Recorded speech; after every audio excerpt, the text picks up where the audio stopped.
I do. Those two little words sealed my fate. If only I'd known then what I know now. The late afternoon sun streamed through the courthouse windows as I stood beside Noah, my heart swelling with hope and love. His warm brown eyes crinkled at the corners as he smiled down at me, and I felt like the luckiest woman in the world. At 37, I'd finally found my happily ever after. Or so I thought. 2 weeks later, I stood frozen in our driveway, watching Noah load suitcases into his mother's Mercedes. Our honeymoon luggage packed for a romantic getaway I'd spent months planning and most of my savings on. Noah? My voice cracked. What's going on? He turned, his expression a mix of guilt and defiance. Evelyn, I can explain. Before he could continue, his mother Phyllis emerged from the house, designer sunglasses perched on her nose. Noah, darling, did you remember to pack my sun hat? I felt like I'd been punched in the gut. You're taking your mother on our honeymoon? Noah's eyes darted between us. Evelyn, please understand. Mom's been looking forward to this trip for months. I couldn't disappoint her. Disappoint her? I sputtered. What about disappointing your wife? Phyllis skied, patting Noah's arm. Now, dear, I'm sure Evelyn understands how important family is. Don't you, Evelyn?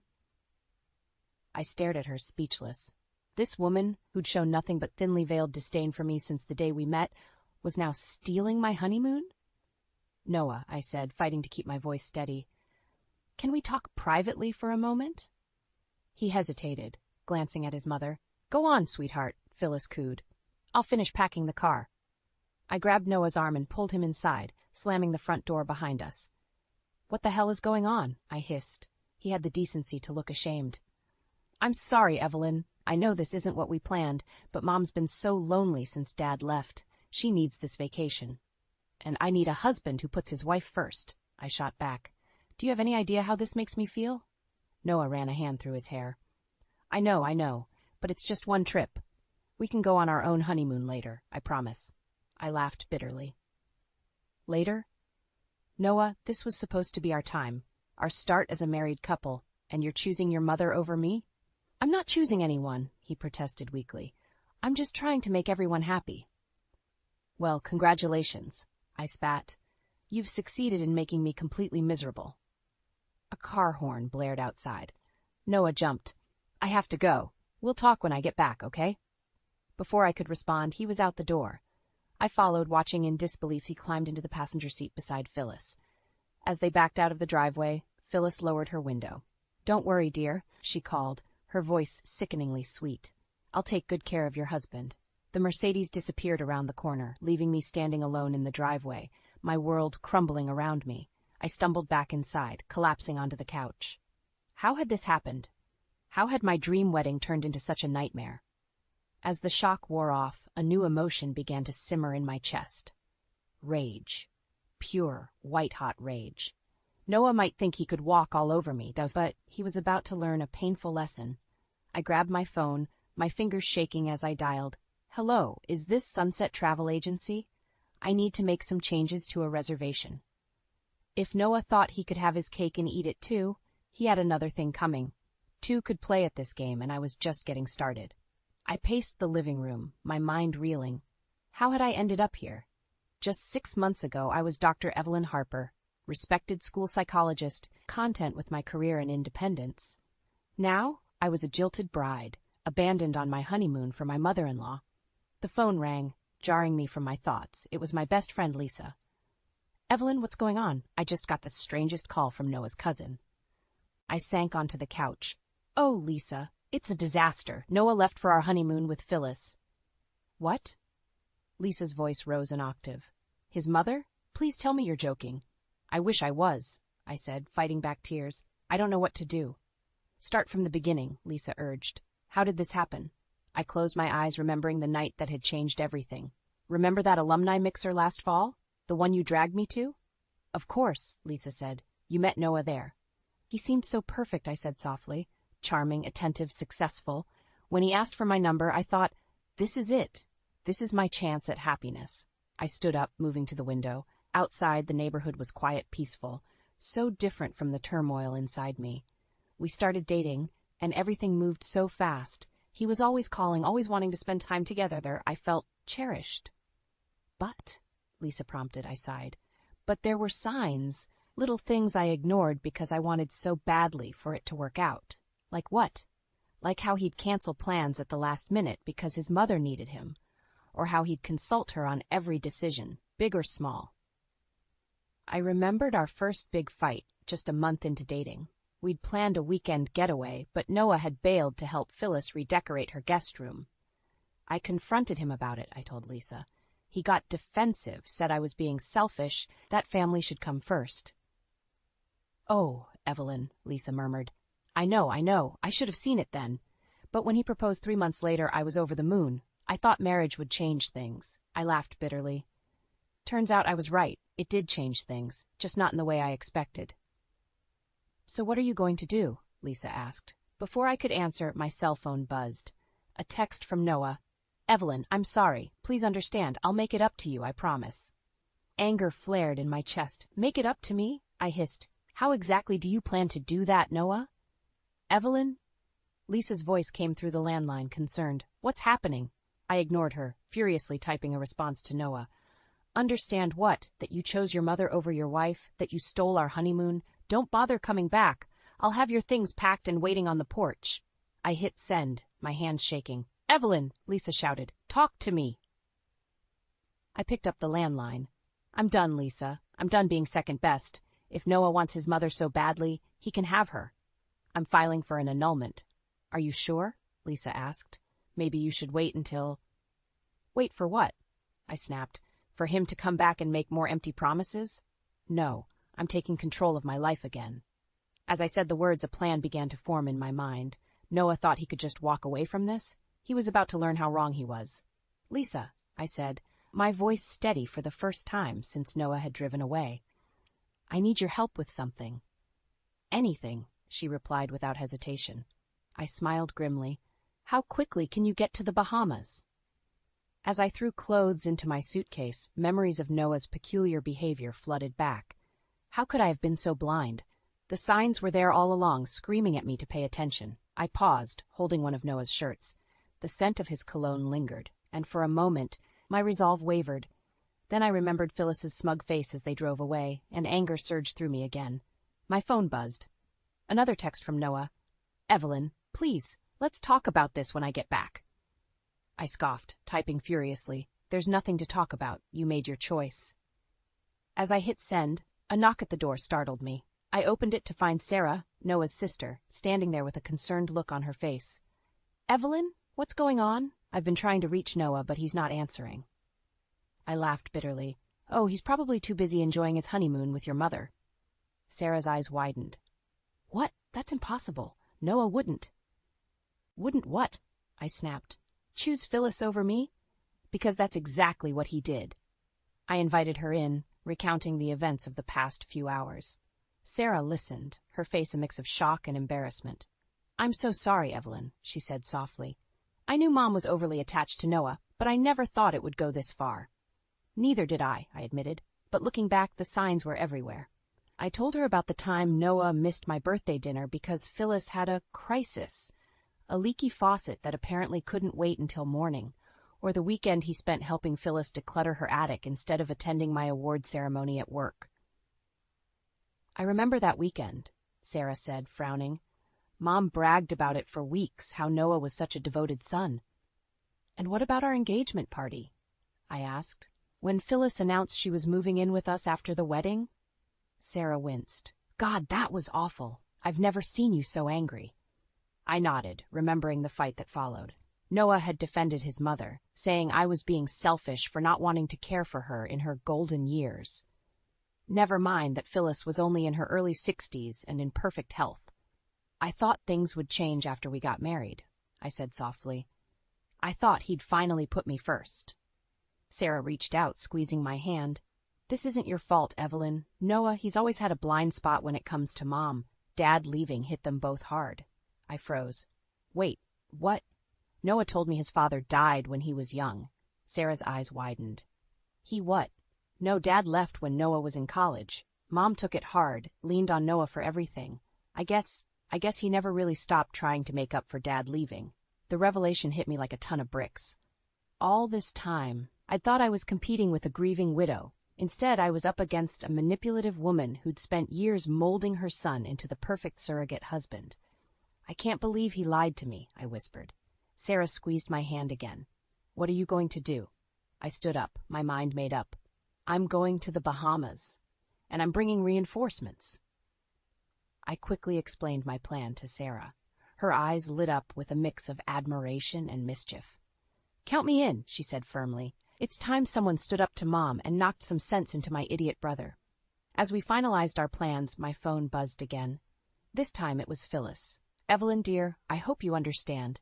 Noah needs me. You'll see, this is for the best." I showed the message to Sarah, who rolled her eyes. "Unbelievable." I smiled grimly. "Oh, they'll see all right. They'll see exactly what happens when you mess with Evelyn Harper." The airport bustled with activity as Sarah and I rushed to catch our flight to the Bahamas. My heart raced, a mix of anger and determination fueling my every step. "Are you sure about this, Evelyn?" Sarah asked. Concern etched on her face. I nodded firmly. "Absolutely. Your brother needs to learn he can't have his cake and eat it too." As we boarded the plane, my phone buzzed. Another message from Noah. "Evelyn, please, I know I messed up. Let me explain." I showed Sarah the text, rolling my eyes. "He still doesn't get it, does he?" Sarah sighed. "Noah's always been dense when it comes to Mom. But this is a new low, even for him." As the plane took off, I closed my eyes, remembering the day Noah and I decided on our honeymoon plans. We'd been curled up on the couch, flipping through travel brochures. "What about the Bahamas?" Noah had suggested, his eyes twinkling. White sand beaches, crystal clear water. I'd laughed, snuggling closer. "Sounds perfect, but can we afford it?" Noah had hesitated just for a moment. "Don't worry about that. I'll take care of everything."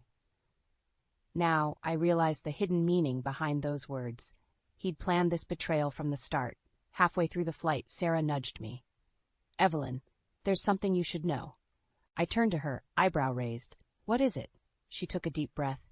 "Remember how I told you Dad left when Noah was in college? Well, there's more to the story." My stomach clenched. "Go on, Dad." "He left because of Mom's obsession with Noah. He couldn't take it anymore, how she always put Noah first even before her own husband." The revelation hit me like a punch to the gut. "And Noah, how did he handle it?" Sarah's eyes filled with tears. "He blamed himself, thought if he'd been a better son, Dad wouldn't have left. That's when things really got bad with Mom. She latched onto him even more, and he let her." I sat back, stunned. The pieces were falling into place, painting a picture of dysfunction I'd been too blind to see. As we landed in the Bahamas, my phone buzzed again. This time, it was a photo from Phyllis. My blood boiled as I saw her and Noah, smiling on the beach that should have been my honeymoon destination. The caption read, "Having a wonderful time. Wish you were here, dear." Sarah peered over my shoulder, gasping. "Oh my God, she's completely lost it." I stood up, grabbing my bag with newfound determination. "Come on, we have work to do." We made our way to the hotel, my mind racing with plans. As we checked in, the receptionist smiled brightly. "Mrs. Harper, we've been expecting you. Your husband left a message. He said to tell you he's sorry and hopes you'll join them for dinner tonight."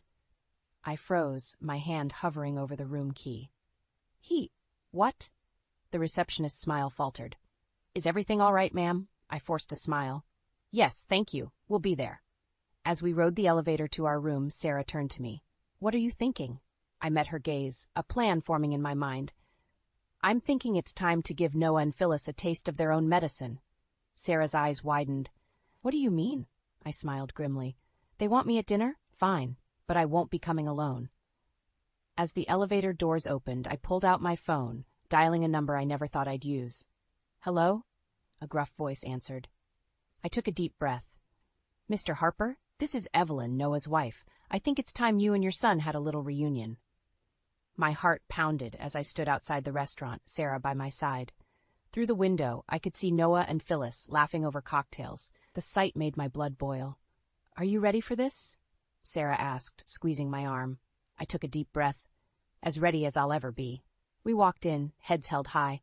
The moment Noah saw us, his face drained of color.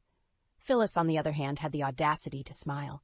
"Evelyn, dear, what a lovely surprise," she cooed as if this were a casual dinner party. Noah stood up, his eyes wide with panic. "Evelyn, I can explain." I held up a hand, silencing him. "Save it, Noah. I'm not here for your excuses. Phyllis's smile faltered. Now, let's not make a scene. Why don't you join us? We can talk this out like adults. I laughed bitterly. Oh, we'll talk all right. But first, I think there's someone else who should join this little family reunion. On cue, Robert Harper walked in. Noah's father, the man who'd walked out years ago, unable to compete with his own son for his wife's affection. Noah's face went from pale to ashen. Dad? What are you doing here? Robert's eyes were hard as he looked at his son. Evelyn called me. Seems like some things never change, do they, Phyllis? Phyllis stood up so quickly her chair toppled over. Robert, you have no right to be here. I have every right, Robert growled. This is my son's honeymoon, isn't it? Oh, wait, my mistake. It's your honeymoon with our son. The restaurant had gone eerily quiet, all eyes on our table. I could feel the weight of their stares, but I didn't care. This needed to happen. Noah looked between his parents and me, his face a mask of confusion and fear. Evelyn, please. Let me explain. It's not what you think. Then what is it, Noah? I snapped. Because from where I'm standing, it looks like you chose your mother over your wife. On our honeymoon, no less. Phyllis tried to interject, but Robert cut her off. Let him speak, Phyllis. For once in his life, let Noah make his own decisions. Noah's eyes darted around the table like a cornered animal looking for escape. I didn't mean for this to happen. Mom said she needed me, that she was lonely. She's always lonely, Noah. Robert interrupted. That's her M.O. She's been using that line since you were in diapers. Phyllis gasped. How dare you? I've only ever wanted what's best for my son. No, I said, my voice steady despite the anger coursing through me. You've only ever wanted what's best for you. Noah's just a pawn in your sick game. Noah's face crumpled. That's not true. Mom loves me. She's suffocating you, son, Robert said softly. Can't you see that? The tension at the table was palpable. Noah looked lost, torn between the woman who raised him and the harsh truth staring him in the face. I took a deep breath, steeling myself for what I had to do next. Noah, I love you, but I won't be second best in my own marriage. It's time for you to choose, really choose, your mother or me. The restaurant fell silent, all eyes on Noah.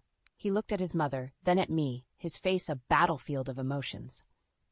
I don't know, he whispered. And in that moment, I knew. I knew what I had to do, what I should have done months ago. I slipped off my wedding ring, placing it on the table with a soft clink. Then I'll make the choice for you. Goodbye, Noah. As I turned to leave, Phyllis's voice rang out. You can't leave. Noah needs me. Us. I paused at the door, looking back one last time. No, Phyllis. The only thing Noah needs is to grow up, and he'll never do that with you around. With that, I walked out, leaving behind the man I thought I'd spend my life with and the twisted family dynamic that had torn us apart. As the warm Bahamian air hit my face, I felt something I hadn't in months. Freedom. I stormed out of the restaurant, my mind reeling. The warm Bahamian air did little to cool my anger as I paced along the beach, waves crashing at my feet. Sarah caught up to me, breathless. Evelyn, wait, what happened in there? It was intense. I laughed bitterly. Intense? That's putting it mildly. Did you see Noah's face? He couldn't even choose between his wife and his mother. Sarah nodded, her expression pained. I know. I'm so sorry, Evelyn. I never thought Noah would. Her words were cut off by a shrill voice behind us. Evelyn! Sarah! We turned to see Phyllis hurrying towards us, her designer sandals sinking into the sand. I steeled myself, ready for another confrontation. What do you want, Phyllis? I snapped. To my surprise, Phyllis's face crumpled. I need your help. It's Noah. My heart skipped a beat. What about Noah? He's gone, Phyllis said, her voice trembling. After you left, he just ran off. Robert went after him, but I felt a mix of emotions, concern, anger, and a twisted sense of satisfaction. And why should I care? He made his choice. Phyllis grabbed my arm, her eyes pleading. Please, Evelyn, I know I've been difficult, but Noah needs us, both of us. I stared at her, incredulous. Both of us? You've spent our entire relationship trying to push me out, and now you want my help? I know, Phyllis said, tears streaming down her face. I was wrong. So wrong. I see that now. Please, help me find my son. I looked at Sarah, who shrugged helplessly. Part of me wanted to walk away, to let Noah and Phyllis deal with their mess. But another part, the part that still loved Noah despite everything, couldn't bear the thought of him alone and upset. Fine, I said finally. But this doesn't change anything between us, Phyllis. We split up to search the resort. As I combed the beach, my mind raced. What would I even say to Noah if I found him? How could we move past this betrayal? After an hour of fruitless searching, my phone buzzed. A text from an unknown number. "Evelyn, it's Robert. I found Noah. Meet us at the lighthouse. Hurry." My heart pounding, I raced towards the lighthouse at the end of the beach. As I approached, I saw two figures silhouetted against the setting sun, Noah and his father. Noah turned as I neared, his face a mask of anguish. "Evelyn, I held up a hand, cutting him off. "Save it, Noah. What were you thinking, running off like that?" "Your mother is worried sick." Noah flinched at the mention of Phyllis. "I couldn't face her, or you. I've made such a mess of everything." Robert placed a hand on Noah's shoulder. "Son, it's time to face the consequences of your actions. You can't keep running from difficult conversations." I watched this interaction, a realization dawning. This was the father-son relationship Noah had been missing all these years. The guidance and support Phyllis had tried to replace with her suffocating love. "Noah," I said softly, "we need to talk. Really talk. About us, about your mother, about everything." Noah nodded, his eyes meeting mine for the first time. "I know. I'm ready. I think I finally understand what I've been doing wrong all these years." Just then, Phyllis's voice rang out. "Noah! Oh, thank goodness!" She rushed towards us, arms outstretched. But before she could reach Noah, he stepped back, placing himself between me and his father. "Mom," he said, his voice firm. "We need to talk too. Things are going to change." Phyllis froze, her eyes darting between Noah, Robert, and me. I could see the realization dawning on her face. Her control was slipping away.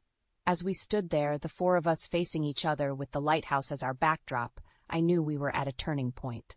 Whatever happened next would define our relationships forever. Noah took a deep breath, squaring his shoulders. "I have something to say to all of you, and this time I'm not running away." The tension at the lighthouse was palpable as Noah prepared to speak. I held my breath, my heart pounding so loudly I was sure everyone could hear it. Noah took a deep breath, his eyes moving from his mother to his father, and finally resting on me. "I've been a coward," he began, his voice shaky but gaining strength. "I've let fear and misplaced loyalty dictate my life for far too long." Phyllis stepped forward, reaching for Noah's arm. "Sweetheart, you don't have to." "No, Mom," Noah said firmly, pulling away from her grasp. "I do have to. For once in my life, I need to stand up and be honest." He turned to his father. "Dad, when you left, I blamed myself. I thought if I'd been a better son, you wouldn't have gone. So I tried to be everything for Mom, to fill the void you left." Robert's face crumpled with guilt. "Son, I never meant." Noah held up a hand. "I know, Dad. I understand now. But back then, I didn't. And Mom?" He turned to Phyllis, whose face had gone pale. "You took advantage of that. You used my guilt and fear to keep me close, to make me your surrogate husband." Phyllis gasped, tears welling in her eyes. "Noah, how can you say that? I love you." "I know you do, Mom," Noah said softly. "But your love has been suffocating me. It's prevented me from growing up, from having real relationships." Then he turned to me, and I felt my heart clench. "Evelyn," he said, his voice breaking. "I've hurt you so deeply, and I'm so sorry. I married you thinking I could have it all, a wife and my mother's approval. But I was wrong. I've been unfair to you from the start." I swallowed hard, fighting back tears. "Noah, But he wasn't finished. "I don't expect you to forgive me. What I've done is unforgivable. But I want you to know that I do love you, and I'm ready to be the husband you deserve, if you'll have me." The silence that followed was deafening. We all stood there, the weight of Noah's words hanging in the air. I felt torn, my anger and hurt warring with the love I still felt for him. Suddenly, Phyllis let out a strangled cry. "No, I won't let you do this, Noah. You can't abandon me." She lunged forward, grabbing Noah's arm with surprising strength. Noah stumbled, losing his balance on the rocky ground near the lighthouse. Time seemed to slow down. I saw Noah teetering on the edge of the cliff, Phyllis still clinging to him. Without thinking, I rushed forward, reaching for Noah's other hand. Our fingers brushed, and for a moment, I thought I had him.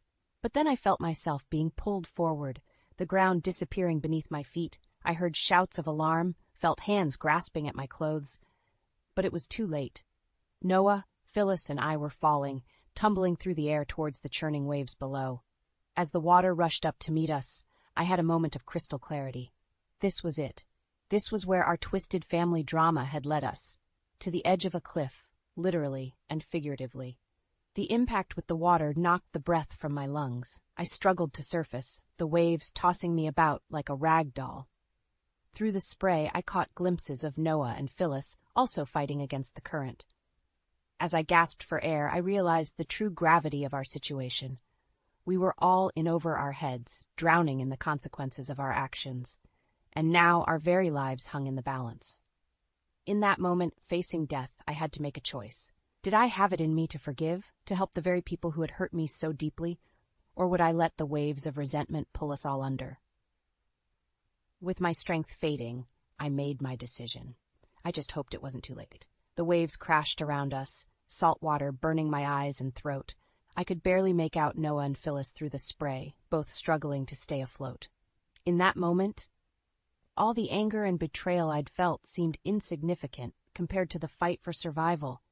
"Noah," I shouted, my voice barely audible over the roaring sea, "grab your mother." He looked at me, confusion and fear etched on his face, but he obeyed. As he reached for Phyllis, I swam towards them, fighting against the current with every ounce of strength I had left. Just as I reached them, a massive wave hit, sending us tumbling. I felt a sharp pain in my leg as it struck something underwater. Panic threatened to overwhelm me, but I forced it down. I had to focus. "Hold on to each other," I yelled, grabbing Noah's free arm. "We need to swim together."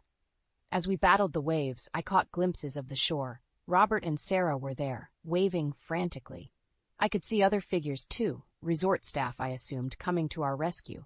It felt like hours, but it was probably only minutes before we felt the bottom beneath our feet. Exhausted, we stumbled onto the beach, collapsing onto the sand. As paramedics rushed to our aid, I looked at Noah and Phyllis. We were alive, but the real storm was yet to come. Hours later, after being checked over at the local hospital, we found ourselves back at the resort. The four of us, Noah, Phyllis, Robert, and I, sat in tense silence in our suite. Noah was the first to speak. I don't even know where to begin. "How about with an apology?" Robert suggested, his voice gruff but not unkind. Noah nodded, his eyes meeting mine. "Evelyn, I'm so sorry. For everything. You saved our lives out there, even after how terribly I've treated you." I took a deep breath. "Noah, I love you, but love isn't enough. What you did, it's not something I can just forgive and forget." Phyllis spoke up, her voice small. "It's my fault. I've been selfish. I was so afraid of losing Noah that I nearly destroyed his chance at happiness." We all stared at her, shocked by this admission. "Mom," Noah said softly, "I love you, but Dad was right. Your love has been suffocating me. I need to stand on my own 2 feet. Phyllis nodded, tears streaming down her face. "I know. I see that now. Evelyn," she turned to me, "can you ever forgive me?" I looked at this broken woman, then at Noah, then at Robert. We'd all played a part in this mess. "I don't know," I said honestly, "but I'm willing to try, if we all are." Noah reached for my hand. "I want to make this right, Evelyn. I want to be the husband you deserve. Will you give me another chance?" I hesitated. The love was still there, but so was the pain. "I need time, Noah. We need time. To heal, to rebuild trust. It won't be easy." "I understand," he said, squeezing my hand. "I'm ready to do the work, whatever it takes." Robert cleared his throat. "I think we all have work to do. As a family." Family. The word hung in the air, full of promise and challenge. As I looked around at these people, my husband, my in-laws, I realized something. We'd all been drowning in one way or another, drowning in fear, in misplaced loyalty, in resentment, but we'd also saved each other. Maybe, just maybe, we could learn to swim together. "Okay," I said finally. "Let's try. But on one condition." They all looked at me expectantly. "Our next family vacation? No beaches." For the first time in what felt like forever, we all laughed. It was a small moment, but it felt like the first ray of sunshine after a long, dark storm. As we sat there, planning our next steps, I felt a glimmer of hope. The road ahead would be tough, full of therapy sessions and difficult conversations, but we'd faced death together and survived. Perhaps we could face life too, and come out stronger on the other side. I squeezed Noah's hand, meeting his eyes. "One day at a time," I said softly. He nodded, a small smile on his face. "One day at a time."